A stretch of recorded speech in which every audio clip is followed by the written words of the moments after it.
friendly tax policies that will help them develop. I hope that I will be president. Even if I am not, I hope whoever will be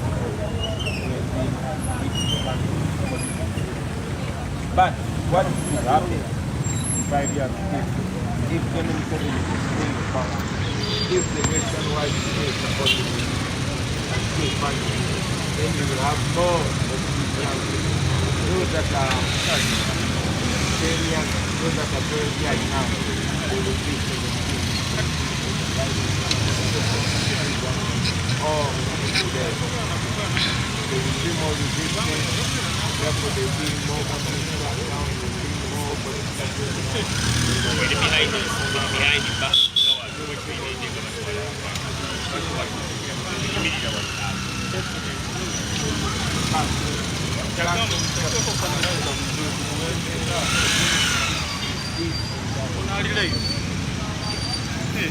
Simu ya Bobi.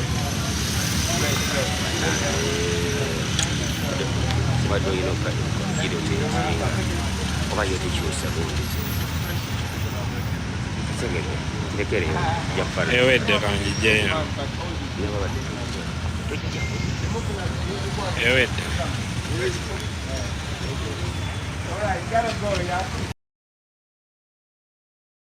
First lay the papers, ministerial policy statements. Afterwards, we get to those issues. Then she quickly adjourned for obvious reasons, because there's a lot she's trying to hide.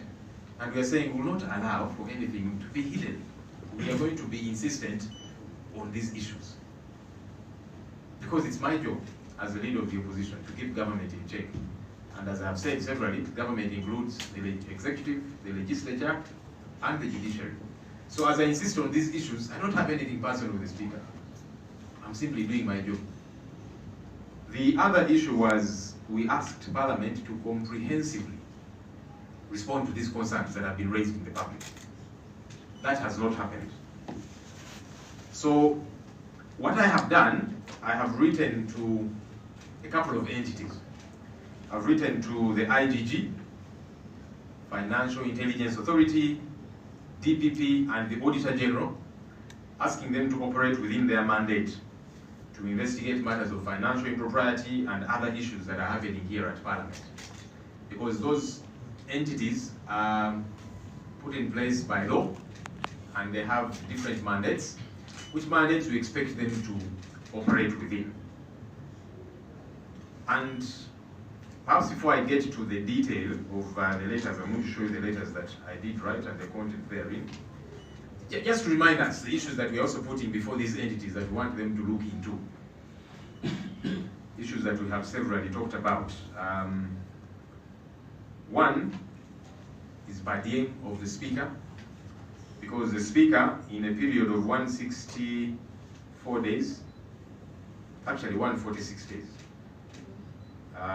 she received 2.6 billion shillings as per diem. When you do the tabulation, it shows that every single day she was being paid over 4,000 US dollars. And yet the per diem of the Speaker is 990 US dollars. So we want that matter investigated because it's got to be explained. Did the Speaker sit? Commission, she does not have those powers. And if I have changed my per diem, she does not have those powers. Number two, and even more problematic, is the Speaker did not travel for all these engagements. In fact, one of them that happened in Midrand, South Africa, for which she got, per diem of 318 million shillings for 20 days. We understand there was no Uganda delegation to that meeting. So the Speaker did not travel. Just like for many of these others. Maybe she went for a day or two or whatever, but she claimed all of this money. And yet, she is claiming a lot more than she's entitled to. So there are two problems there. You are entitled to $990 per day, but you are giving yourself 4,000 US dollars per day. Number two, that we don't believe the Speaker traveled for all these days. Because the Speaker has never been away for... What it would mean is that last year, she was away for half the year. That's not true. The Speaker is always here, even when she will go away. I mean, there's a time she had twins. 2 weeks later, she was back to presiding over the House. So there's no evidence to show that last year the Speaker was away for half the year, for about 6 months. And so these are critical issues that we are concerned about. Of course, there's Badiem to the clerk, which also needs to be explained, because some trips he was meant to.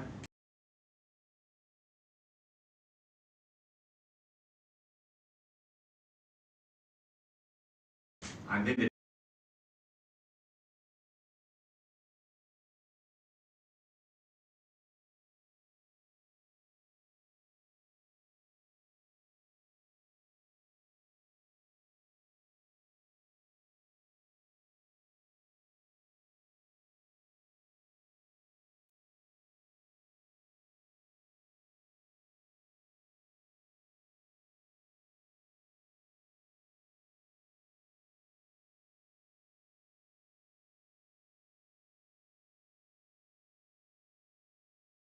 he has been torpedoed by the Speaker, then he needs to explain that. But he's the accounting officer. So he has got to explain not just his per diems, but all these monies. That's important. Of course, this per diem of the Speaker's husband.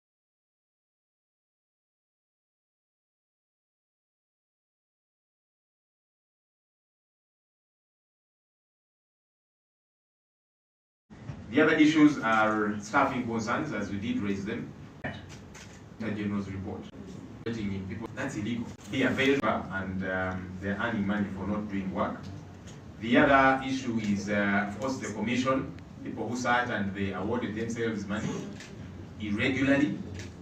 That has got to be looked into as well. Then there's the Speaker's community outreaches, where billions of shillings were put on the accounts of staff members of Parliament. They withdrew that money, took it to the Speaker. There's no law providing for that. How did it happen? What did this money do? Billions of shillings. Because when you see the Assistant Director, 2.4 billion shillings was put on his account. He withdrew and took to the Speaker. The Principal Protocol Officer in the Speaker's office, 1.1 billion shillings.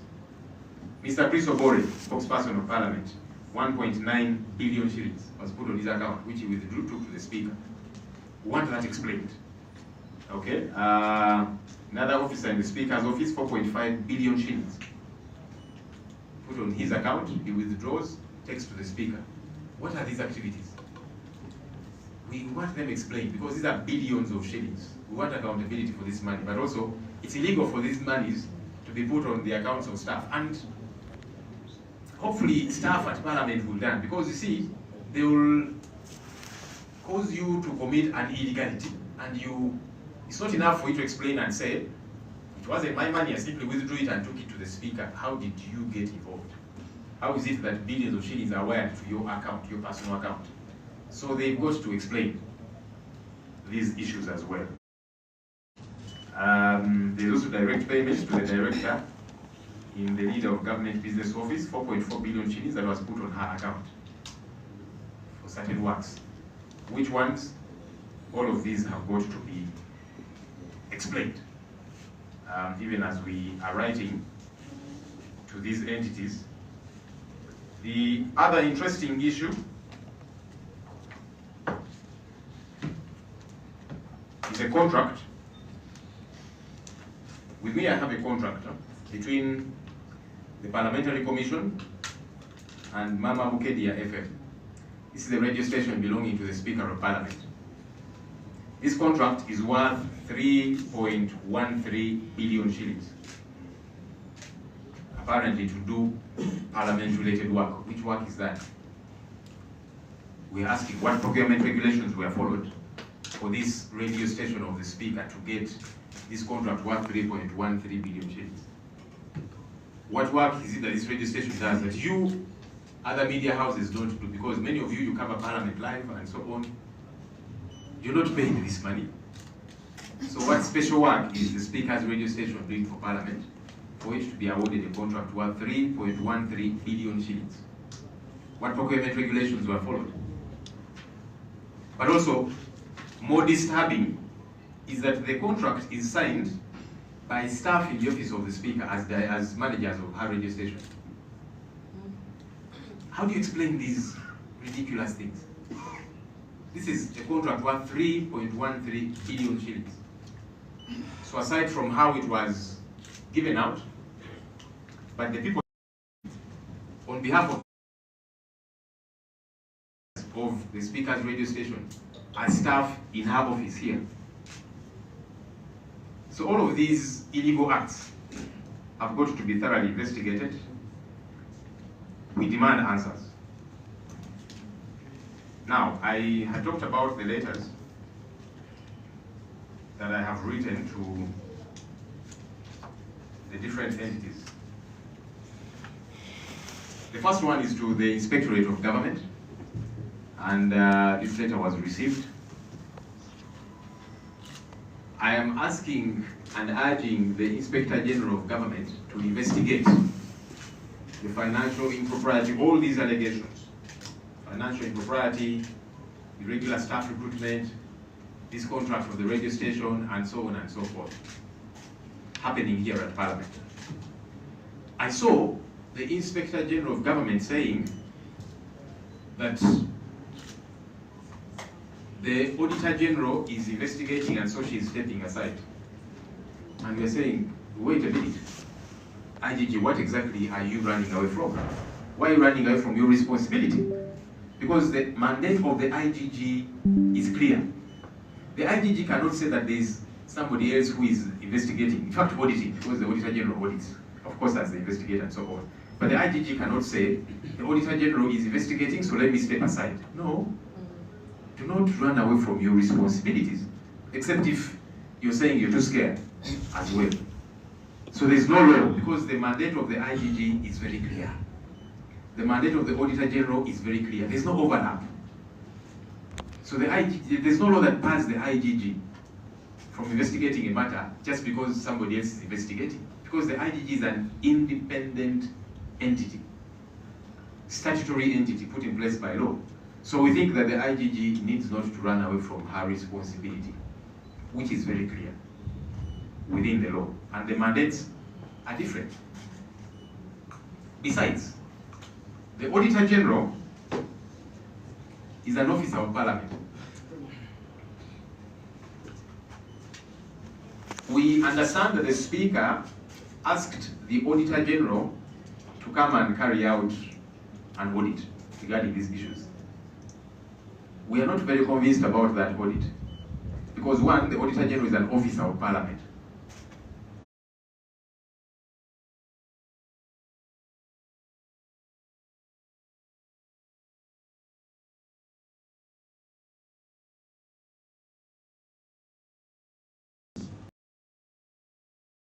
To them to say what we audited the other time was not proper, so we have found some new issues, yeah? And so I've also written to the Auditor General asking him, number one, to send a new team, not the one that has been auditing Parliament, which is what he said. Because we believe that that particular audit team is just going to do window dressing and cleansing. And then the Speaker will flash a report and say, you see, the Auditor General has audited, everything is okay. So we don't believe in that audit by the same team which has been auditing Parliament all this while. We are saying there should be a different team. If anything, there should be a forensic audit, because you see, these are billions of shillings that we're talking about. So we are telling the Auditor General, take this audit very seriously, dig deeper. You cannot have that same team that has been coming all the while. And that's one of the letters that are written to the Auditor General. And in essence, that's why we are telling the IGG, you cannot say the Auditor General is auditing, because the Auditor General is actually part of us. Of course, yes, he has got a legal mandate, but he's part of us. And now that the Speaker has told him do an audit, what guarantee do we have that that will be a proper audit? That won't just be doing window dressing. So we are telling the IGG, please, do not run away from your responsibility. Your mandate is very clear. Of course, the other letter to the Auditor General, we are asking for authenticated records of payments under the Parliamentary Commission and so on, because those are important for us as leaders, even as we carry out investigations, even for these different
they will follow up on these monies, billions of shillings that have been going onto people's accounts, bank accounts, withdrawn surreptitiously and so on.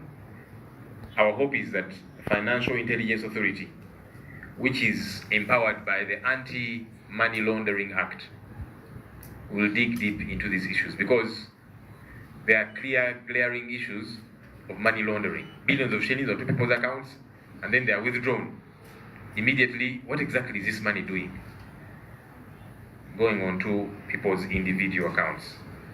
Again, like I've said, our hope is that they will each carry out their mandate, and that they will not try and hide within legalities. As you have heard the IGG say, the Auditor General is investigating. No, the Auditor General has got his mandate, you have got your mandate. Okay? Carry out your mandate, because each of these is an independent institution. There are some other issues of concern. We have seen the Speaker of Parliament coming out to say she has got the support of Mr. Museveni, as if to say that all of you Ugandans who are asking her for answers, you can go to hell. We want to remind the Speaker of Parliament, who we respect because of the office she occupies, and that's not in doubt. We're not asking these questions out of disrespect, as some people are saying. How can the Speaker be disrespected? Well, the Speaker occupies a public office. The money we are talking about is public money. So it's our job to ask for accountability for public money. So stop trying to trip us by saying we are being disrespectful. There's nothing disrespectful about what we are doing, about us asking questions. And we are not going to stop asking questions of accountability. So again, we want to ask government, if it is true, as the Speaker is trying to paint it, because she seems to say, government is behind me, I will not be investigated. What happened to the government policy of zero tolerance to corruption? Was it just another phrase that was said to excite the people of Uganda? Will this be treated like the Mavati saga, where some powerful people were ignored, even when they were involved in stealing Mavati iron sheets belonging to Karamoja? So our hope also is that government will come out clearly, because the Speaker seems to say she has the backing of government. You don't have the backing of government to involve yourself in financial impropriety. Respond to these issues as yourself. The Speaker has also been on the loose blaming everybody she can blame. She has blamed homosexuals. I saw her blaming the Right Honorable Rebecca Kadaga. saying these old women who are fighting us, we don't know what they left in the speaker's office and they want to reclaim. And she said, you see, they're developing their areas. Kamuli is developed. Why don't they want us to develop our other areas? It is clear who she was talking about. She was talking about the Right Honorable Rebecca Kadaga. I don't know if there are any personal issues between those two leaders. That's none of my business. My business is that the speaker accounts for taxpayers' money. I don't know who next she's going to blame, because now every day she's looking for someone to blame. If it is not homosexuals, now it is Kadaga, tomorrow I don't know who. I don't care who might have issues with her, as she does claim that those who are raising these issues, they're fighting her. I don't know, I don't care. What I care about is that she gets to account for this taxpayers' money. That's what is important to me and to the people of Uganda. That's what is important to us. So stop giving us these excuses, finding somebody to blame. You respond to the issues we are asking about. It is possible you have people, all of us in politics have people who don't like us, obviously. I'm not naive to think that as leader of the opposition, as MP in Akawa West, and whichever other positions I hold, I'm not naive to think that everybody likes me, no. But you see, I can't use the excuse of those who don't like me by not responding to critical accountability issues. No, let's not run away from accountability. Everybody has people who don't like them. But we demand that accountability is attended to. And what we are asking of the speaker, part of accountability, for example, for some of these trips, which she probably did take, if you cannot account, refund the money. Yes.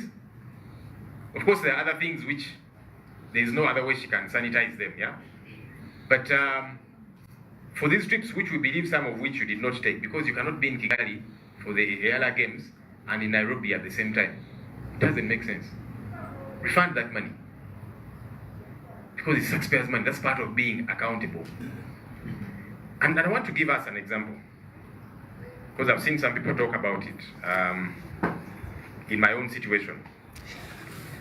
I went to Nairobi on behalf of Parliament to visit the Honorable Segirinya Mohammed, because he's on the side which I lead, the opposition side. And I gave indication that I'll go for one night. I'll be there for one night and return to take care of other responsibilities that I do have. So I did go, came back, gave a report. I interacted with the doctors, gave a report to Parliament about the progress of this member and so on. A couple of days later, I saw a reflection on my account of money. They had processed money for 5 days as opposed to 1 day, for which I was in Nairobi, which I had indicated I'll be going for. But I'm told they were processing for several others, so it was done collectively. I said, okay. But as is normally the case, as we should be accountable as leaders, when you travel, because sometimes it might be you have gone somewhere and then you realize I need to return for some other engagements. You submit your boarding passes. We have an office here at Parliament called the Accountability Office, where those boarding passes are submitted, and so the days tabulated. Any extra days for which you were not where you were meant to be, they are deducted off your emoluments for the following month. And so I did submit all of that, because I said, no, I was there for one night, so I should not be paid for 5 days. But that process delayed. And so the money was not deducted off the March emoluments. So I was told it will be deducted off the April emoluments. I said, no, I'm not going to wait for that. So I withdrew money from my account for the 4 days, and I went and deposited that money in the accountability office. And I got a receipt for it. Because I said, I don't want this matter to take longer than it should. Yeah, so if you're waiting to deduct it off my pay of April, I'm not going to wait for that. I don't want people to misuse it. So I withdrew money for the 4 days, and I paid it back to Parliament. That's what we ought to do as accountable leaders. Even though, like I'm saying, Anita's was meant to be there for one night, but in processing it can happen because there were many other people going for different things still in Nairobi. That's okay. Because like again I've said, sometimes you can go planning to be somewhere for a week and you realize you have to come back for whatever reason. You account. How? That money ought to be deducted. If it takes long to be deducted, as was in my case, you take it and pay back that money. That's what we ought to do as accountable leaders. And so that's my urge to the Speaker. Some things she cannot explain, and we have got to have proper accountability, prosecution where need be, and so on. But there are those where, if you were in Kigali, the money that you got for Nairobi, you take it back. Because you couldn't have been in two places at the same time. And then, for Kigali, we shall demand and say, but your per diem is meant to be $990. Why were you paid $4,000 per day? Take back that money also. That's part of being accountable as leaders. I also wanted to talk about the threats. We have been seeing whistleblowers and other people, members of the public, who are raising these concerns, and we understand their threats to their lives. I want to urge, whether it be the Speaker and other leaders against whom concerns are being raised, let's not be cowards. Let's not operate in a cowardly manner. Don't attack the messenger. Respond to the message that they are raising. Respond to the issues that they are raising. And by the way, we have a law that protects even whistleblowers, the Whistleblowers Protection Act. Our hope is that these people will be safe, protected by the law. But again, I want to appeal to the Speaker and other leaders against whom issues are being raised. Don't commit two offenses. Deal with this issue. Yeah? If you want to go after people who are raising concerns, that's a cowardly thing to do. Our hope is that they will respond to this issue. And of course, people do ask us, Joel, don't you fear for your life, and all these other people that are raising these concerns and so on. I'm doing my job. And so no one will intimidate me. No one. Because this is what I ought to be doing. Finally, the issues we're asking of are not so peculiar.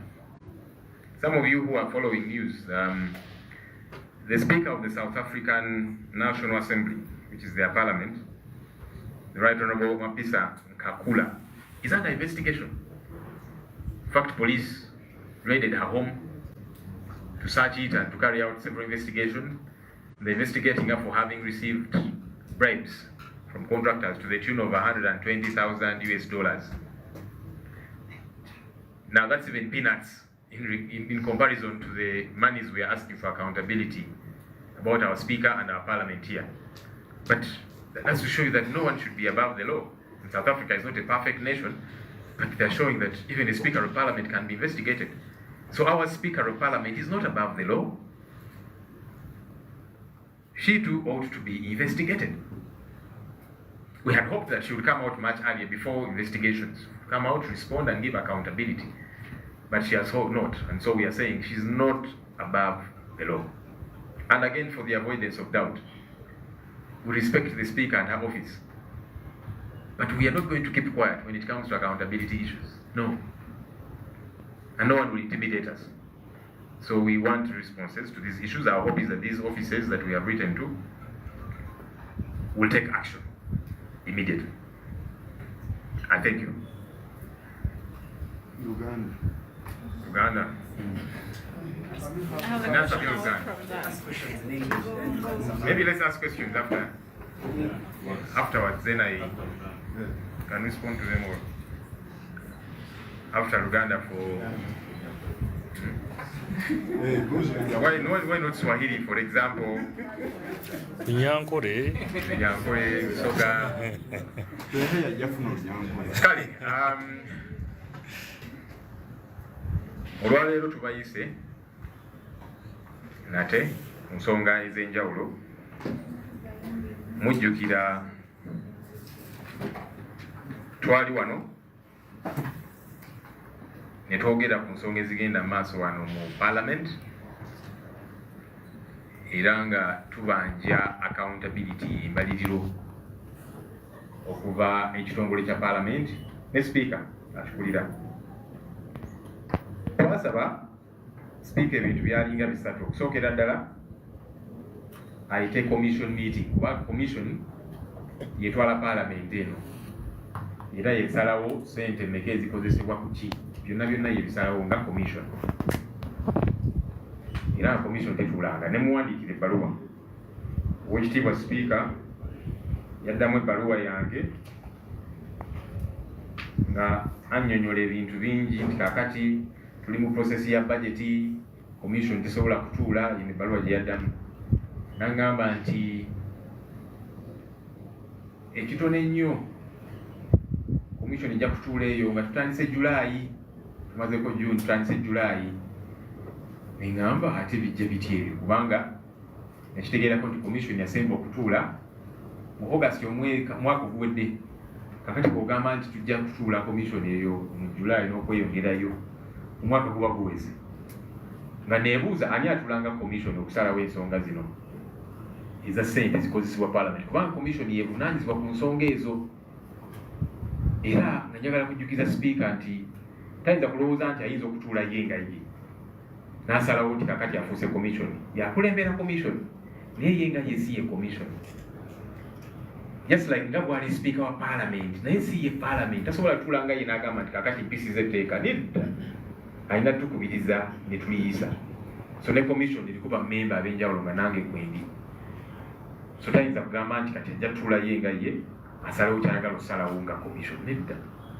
So kino nkiwakanya nakyo kuba toyinza kugamba nti omwaka gujja kuyita commission tetuula. Kakati emirimu gitambula gitya? Ani atuulanga commission n'asalawo olwa commission?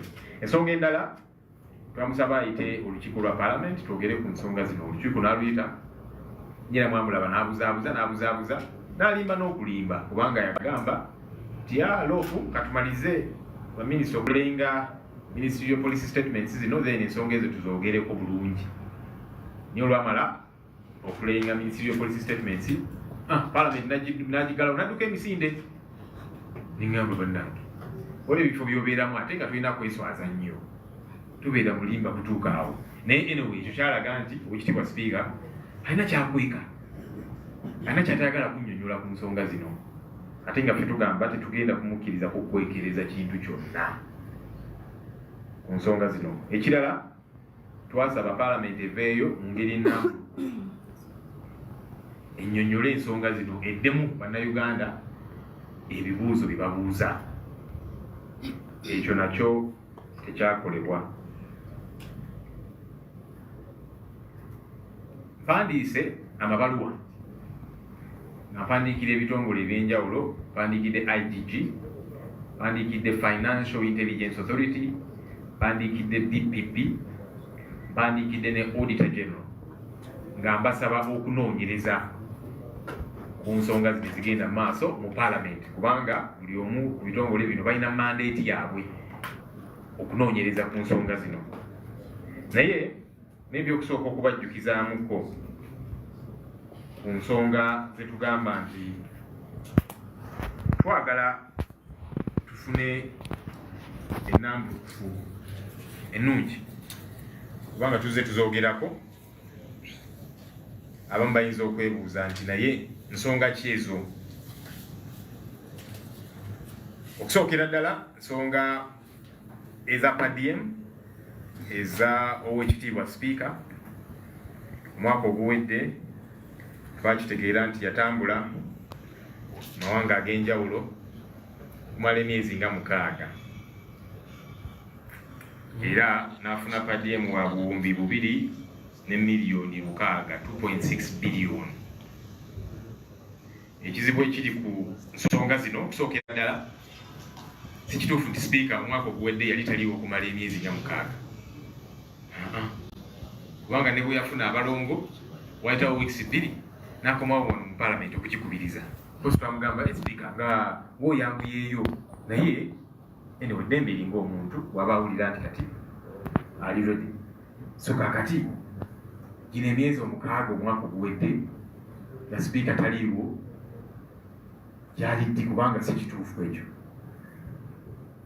kiba kitegeeza nti engendo ezimu teyazitambula naye sente yazifuna tulina n'engendo ezimu ze twawulira nti tewaliyo delegation okuva e Uganda naye ate yafuna zipaddi emu wano.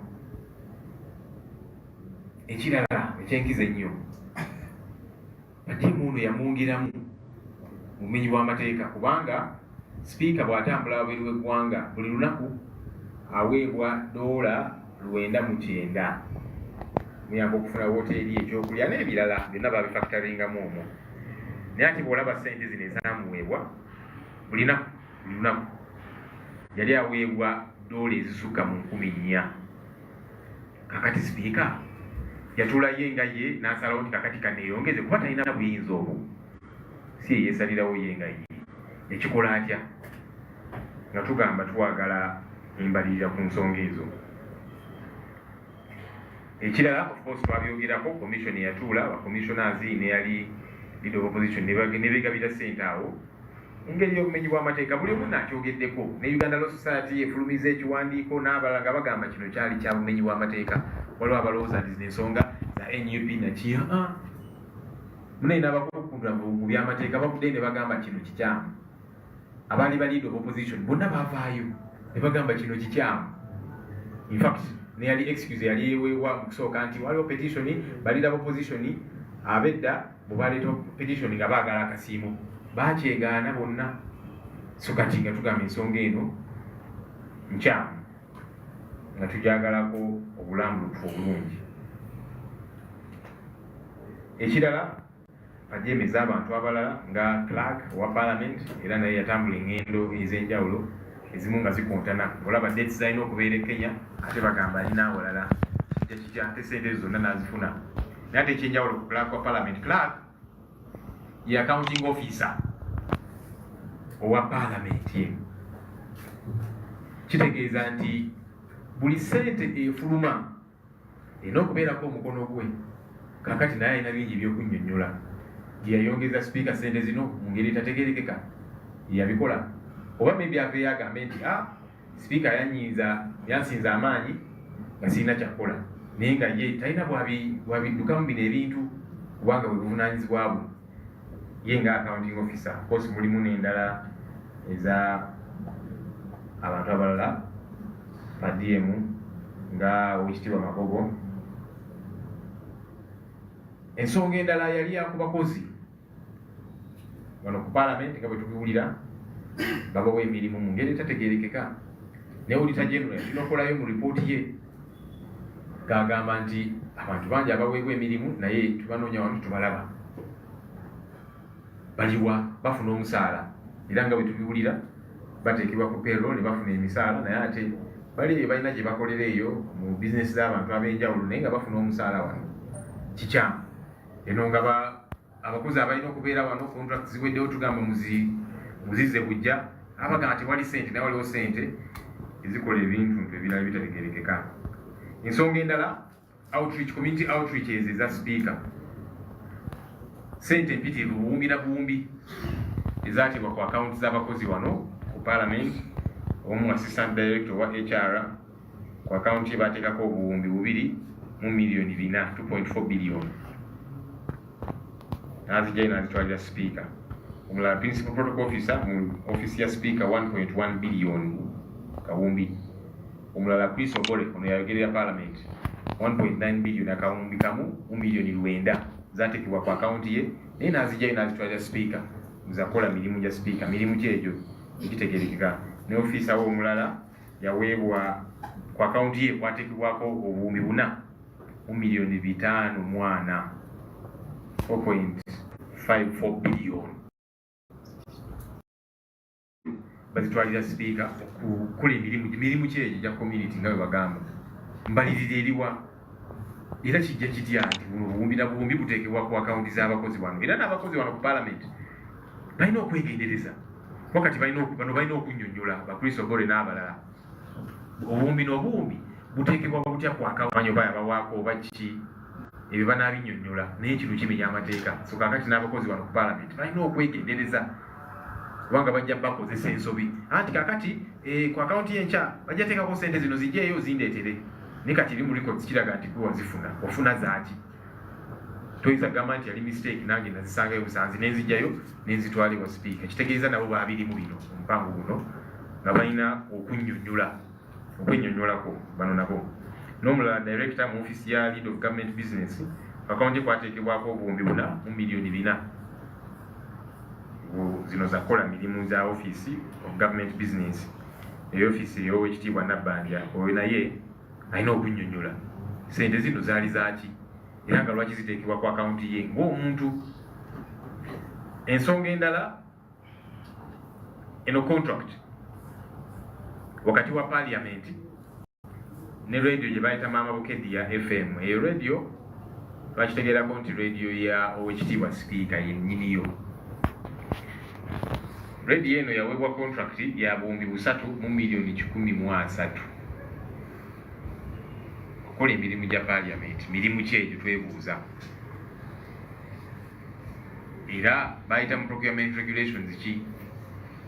Kubanga wano TV ez'enjawulo, radio ez'enjawulo mukola emirimu gya parliament, mutulaga live wali nga tuteesa n'ebirala mu buno obuwumbi nga temubufuna. Radio ya speaker ya njawulo ki okufuna obuwumbi buno obusoba mu 3? Ate n'ekirala abantu abateeka omukono ku ndagaano eno nga bamaneja ba radio ya speaker bakola mu office ya speaker wano. Kati ebintu ebimu bikwewuunyisa. Contract tetegeerekeka, procurement regulations n'ebirala, buwumbi 3 n'okweyongerayo. Naye ate abasayininze nga bamaneja ba radio ya speaker eri Bukedde bakola wano mu office ye. Kati kikulaga nti tebitegeerekeka. Ensonga eno ng'erina okunnyonnyoka obulungi.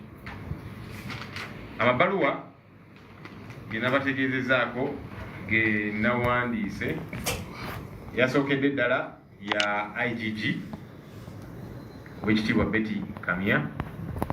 Muwandiikidde nga musaba anoonyereze ng'ekitongole, si ye ng'omuntu, ekitongole ekya IGG kinoonyereze mu nsonga ze zigenda mu maaso mu paalamenti empitirivu. Nawulidde IGG Oweekitiibwa Betty Kamya yagambye nti Auditor General ali mu kunoonyereza ku nsonga zino, kakati nze nkyabivuddeko. Oweekitiibwa Betty Kamya munaye teweesuulirayo gwa naggamba, obuvunaanyizibwa bwo mu mateeka buli kiriya bulambuulukufu bulungi. Toyinza gamba nti Auditor General ali mu kuauditinga kakati nze sijja kunoonyereza. Nedda. IGG kitongole ekyetengerera, so tekiyinza gamba nti omulala ali mu kunoonyereza nze mbivuddeko. IGG biki kyotya? Kubanga etteeka likuwa bulungi obuyinza okunoonyereza ku muntu yenna ku nsonga zonna nga tolina nagwebuuzizaako. Katoyinza gamba nti ate kakati Auditor General ali mu kukola audit nze mbivuddeko. Nedda. Kubanga obuzibu obuli ku nsonga ya Auditor General era naye namuwandiikidde nga mutegeeza nti okusookera ddala twakitegeddeko nti Speaker yasabye Auditor General asindike wano ttiimu banoonyerezeemukko. Naye ttiimu eyasindikiddwa Auditor General ye ttiimu ebadde auditinga Parliament emyaka gino gyonna. Kakati kyanjawulo ki bagenda okukola? Era bagenda kusiiga kazigo wayitewo ebbanga ttono Speaker afeeyo agambe nti mulaba Auditor General afulumiza ripooti ng'etwejjeereza tetulina musango gwonna. Tugamba ekyo nedda. Eyo ttiimu ebadde wano ng'enoonyereza tegenda ate kwekuba ndobo egambe nti bye twanoonyereza luli tuzudde nga si bituufu katugyeyo ebyaddala ddala. Kiba kyetaagisa ttiimu mpya, sinakindi n'okugendera ddala obuziba mu nsonga zino. Kyengamba Auditor General era ndimusaba tufunire records ez'enjawulo. So kakati Auditor General ngeri, by the way, officer wa Parliament. Auditor General mukozi wa Parliament netteeka bwe ligamba is an officer wa Parliament. Kakati yes alina obuvunaanyizibwa anoonyereze, naye ate tugamba IGG toyinza gamba nti engeri ye gyali mu kunoonyereza ze mbivuddeko. Nedda. Era nga IGG tumusuubira okunoonyereza ku nsonga zino mu ngeri ennambulukufu. Omulala gwempandiikidde ye DPP. DPP muwandiikidde nga musaba alagire okunoonyereza kubanga DPP akolagana ne poliisi n'ebitongole ebirala ddala poliisi era nga yatera ogiragira nti kakati munoonyereze ku kino ye nga ye tanoonyereza naye awodaringa so nga kyemusaba. DPP kitongole ekyetengeredde era nga tekirina kubeera na kutiisibwa katusubire DPP anaakozinga investigation ku nsonga zino. Omulala gwempandiikidde Executive Director wa Financial Intelligence Authority era kino ekitongole kiteekebwawo etteeka eriyitibwa anti-money laundering kubanga bino bituze tulaba sente buwumbi na buwumbi obuteekebwa ku akawunti z'abantu abamu bakristo bole n'abalala ekyo kimenya amateeka. Sente ze bakukusa zaaki era nga tusabe Financial Intelligence Authority enoonyereze ku nsonga zino. Katusubire nabo tebagambe nti kakati bali abalala gye bali ffe tetujja kuyingira nedda bino ebitongole buli kimu kyetengeredde nga kyo era nga tekiyinza kugamba nti waliwo abalala banoonyereza ffe tetugenda kubyenyigiramu bino ebintu. Buli omu yeetengeredde ye nga ye. Ensonga endala tulebe sipiika ng'avaayo mirundi egy'enjawulo. Juzi yagambye nti ni mwami Museveni ampagira gavumenti empagira netugamba ebi gavumenti etunyonyole emuwagira sipiika ku nsonga ki kubanga batugamba nti nga gavumenti bafulumya polisi tebayita zero tolerance to corruption tebagenda kutira muntu yenna liiso ku ssente y'omusolo byakyuse oba nene ensonga naye bagenda gikwata nga bakwata ensonga z'amabaati abanene ababba amabaati ga Karamoja abamu babaleka ne bagendera abamu. Tugamba nti tetwagala muntu yenna kubikirira ow'ekitiibwa sipiika ku nsonga zino.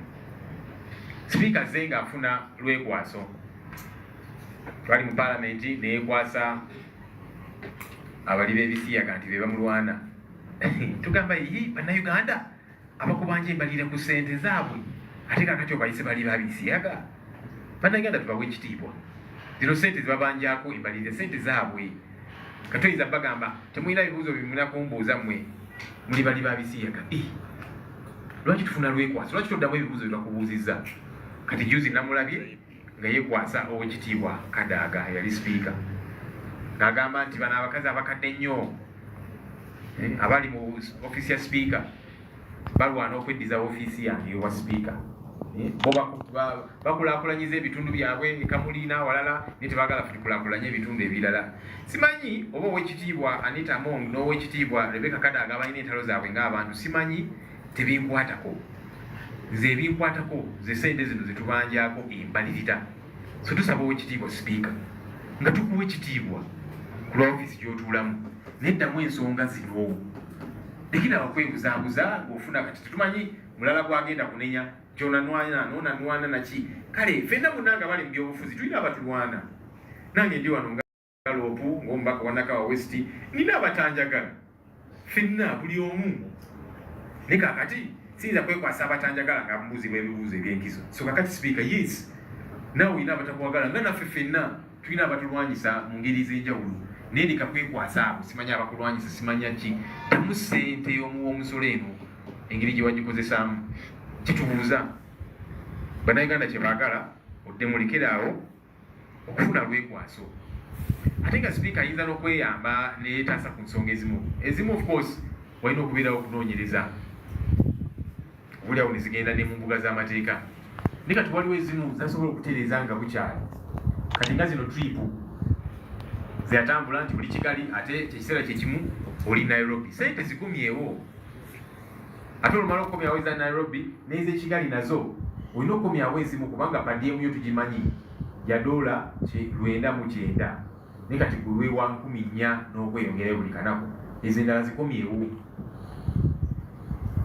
kubanga bwe kirina okubeera njagala ekyokulabirako juzi nagenda nga nkikiridde paalamenti okulambula ku ekitiibwa Ssegirinya ali mu ddwaliro e Nairobi era nendaba n'abasawo nenkomyawo lipooti eri paalamenti ku mubaka waffe kubanga ali ku sayidi gyenkulembera era mu kiseera ekyo nategeeza nti nja kgenda mmaleyo olunaku lumu nkomewo okukakalaba emirimu emirala era nenkomawo kooti nenjiwaayo wayitawo ennaku nendaba akawunti yange nga kuliko sente zigenzeeko nga nyingi okusinziira ezo ezaali zirina okugendako. Wali walina kugendawo sente za lunaku lumu hoteri n'ebirala n'ebirala engeri gye nagenda emirimu emitongole gya paalamenti, naye ate nalaba nga bataddeko sente za nnaku 5. Nengamba kino si kituufu, era nga bwe tutera okukola oba olina gy'ogenze oluusi kiyinza obutaba nabwe ekiti nti yesu omubaka alina gy'alaze ng'alina kumala ennaku 7 naye naafuna ebimukomyawo nga bukyali. Okwata boarding passes n'ozitwala wano, tulina office gye bayita accountability office, n'oziwaayo era ne batabulating ennaku ezayitamu nga toliiyo. Omwezi oguddako sente zo kwe batema sente ezo, era zino ezange neŋŋamba nti nali wakubeerayo olunaku lumu ne ba processing ennaku 5 kubanga waliwo abantu abaali bagenda abaka Nairobi ku nsonga ez'enjawulo so processinga lumu.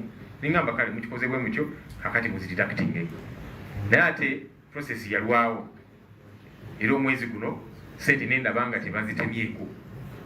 Nembuuza ne baŋŋamba nti abajja zitemako mu April kubanga process zalwawo processing ebyo byonna byonna. Neŋŋamba sigenda kulinda mwezi ate gujja, lwaki kirinda ne kirwawo ekintu kino. Nenzigyayo sente ku akawunti yange ez'ennaku 4 nenzitwala mu accountability office era ne bampa general receipt eno ya gavumenti ino kopi yayo nga nzizizaayo sente ez'ennaku 4 kubanga nali Nairobi lunaku lumu.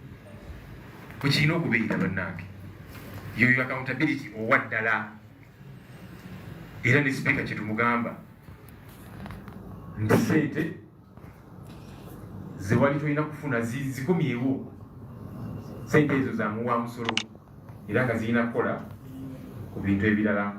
Ensonga endala ya abantu bangi bazze bavaayo nga boogera ku nsonga zino, tukitegeddeko nti bali mu kutiisibwatiisibwa. Njagala kubira omulango w'ekitiibwa sipiika n'abakulembeze abalala abazze boogerebwako mu nsonga zino ez'enjawulo, muleme kubeera batiitiizi nakukola bikolwa bya kitiitiizi kutiisatiisa bantu. Muddeemu bannayuganda bye babuuza, ne bwe munalowooza nti mujja tiisatiisa abantu aboogera ku bintu bino, munaatiisatiisa bameka? Kati nga nze abantu bambuuza, naye Ssenyonyi totidde n'abaka ababoogera ku nsonga zino n'abantu abalala, tetulina kye tugenda kutya. Kino kyenkola buvunaanyizibwa bwange kulondoola ssente y'omuw'omusolo. So sipiika sirina kye mutyako, muwe ekitiibwa nga sipiika, era ne kansubira mpa ekitiibwa nga leader opposition. Ne mu kumuwa ekitiibwa nina okumubuuza ensonga zino nga twagala embalirira ku ssente y'omuw'omusolo. So tuleme kutiisatiisa bannayuganda ababuuza ebibuuzo bino kubanga kye bakola ssente zino zaabwe. So tuyinza batiisatiisa lwaki onjogerako naki ssente zize ayinako omugabo kubanga asasula omusolo buli kiseera. N'ekisembayo abazze bagoberera mulabe nga sipiika wa South Africa ali mu kunoonyezebwako era poliisi yagenze mu maka ge negaaza n'ebirala. Ono sipiika mulamba mu ggwanga eryo, ggwanga ddene nnyo ne mu ikonomi ekutusinga wano. Ne bagamba nti newankubadde sipiika ate sipiika wa kibiina ekiri mu gavumenti ekya ANC naye bali mumunoonyerezaako kubanga nga bwe bafunye amawulire nti yafuna enguzi ya $12,000. Ate nno munnaye bwogerageranya ssente ezo ku zino ffe zetwogerako mu ofiisi ya sipiika n'ebirala n'ebirala ezaawana ate empitirivu nnyo. Kyo kikulaga nti wali alina kubeera waggulu w'amateeka. Yes, South Africa tetuukiridde nnyo naye n'ebizibu byayo, naye bagamba nti sipiika tulina bye twamuwuliddeko bali mu kumunoonyerezaako. Abaffe sipiika owaffe ye lwaki takwatibwako munene atya? Tugamba nti nedda eyo ofiisi gyalimu y'Abannayuganda ne ssente z'akozesa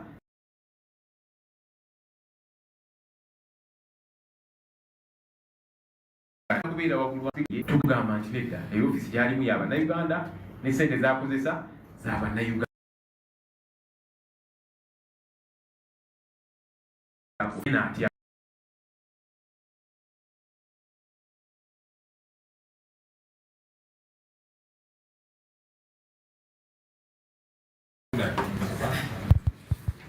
I begin. I think all of you asked them. Thank you so much, Law, for the opportunity. My name is Dominic Ojono for Uganda Radio Network. One, I request you clarify on the dates when you wrote the speaker and the different entities. The dates are not so clear. And then do you have a timeline within which you expect these agencies to respond to your request in the different letters that you have written? 2, you talked of employees who are irregularly hired at Parliament here. According to your sources, how many are these employees that have been irregularly hired to work at Parliament? And lastly, it's about evidence. We witnessed your presentation and submission last time Parliament sat a few days ago. And in response, the Speaker said, these allegations have been put on social media, and therefore you don't have the luxury to respond to them. May I know how authentic are these documents that you have obtained? How can we trust the sources that gave you these documents? Can you clarify on that so that we get to know that even when she denies them, the sources that have given you the documents are authentic? And the very last honorable law is about the investigation processes in this country seem not to yield much when it comes to the powers that be. How confident are you that these entities will respond appropriately to the letters that you have written to them? Thank you so much. Yes, members, let's have at most 2 questions. Thank you. One of my questions was asked. I want to know, on the question of the donations, there's a bigger picture of several of the top government officials having big budgets, especially on donations. Why don't you address it as well? Perhaps we would also want to know if your budget has donations. The other thing, since we are speaking about accountability, the allegations of officers in the office of the leader of opposition paying about 500,000 shillings to the party. Is that true?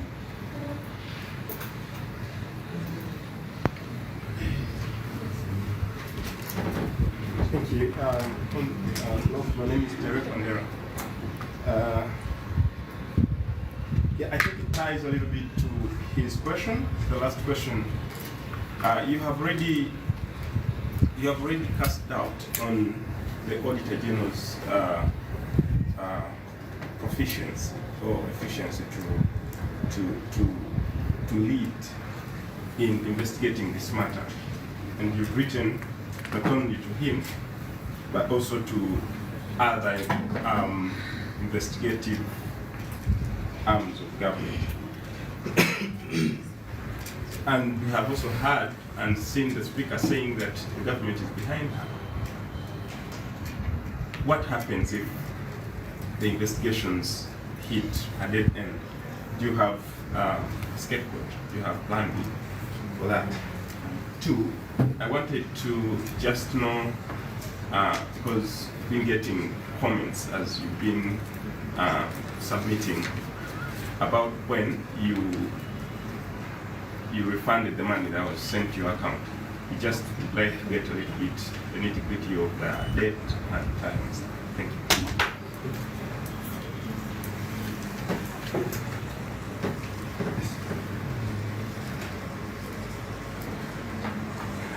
Look,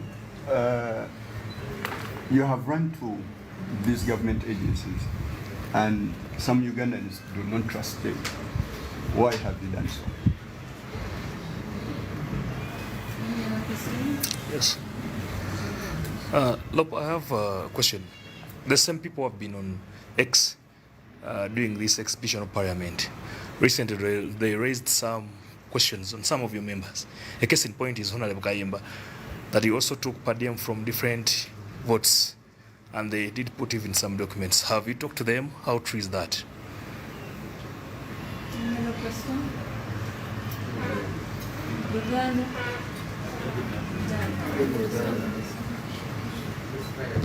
Look, I think we can respond to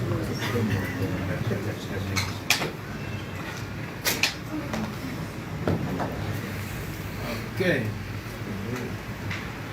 Dominic asked asked many questions.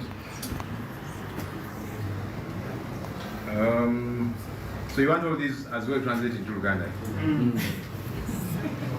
Dominic, you want Uganda?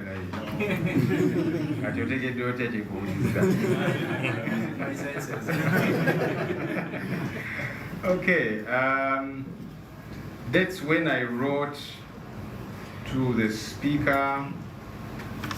I need to get the.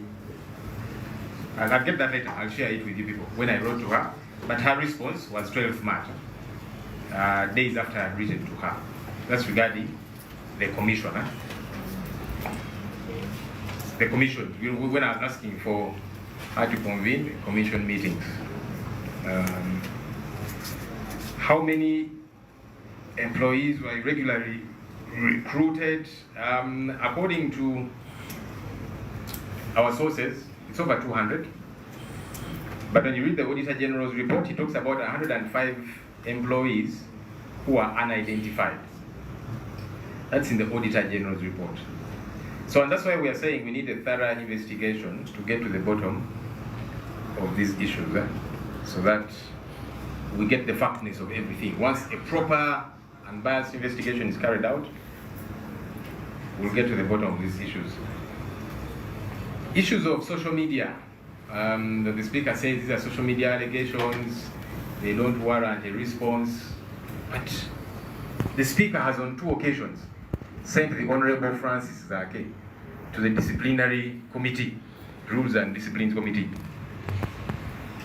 over social media matters, twice, and he's still, battling those issues. So why was it okay then, and it's not okay now? So that time she trusted social media too much. Now she's saying social media can go to hell. You see, you can't have your cake and eat it. But also what's important is that the spokesperson of Parliament, Mr. Chris Obori, has been speaking a lot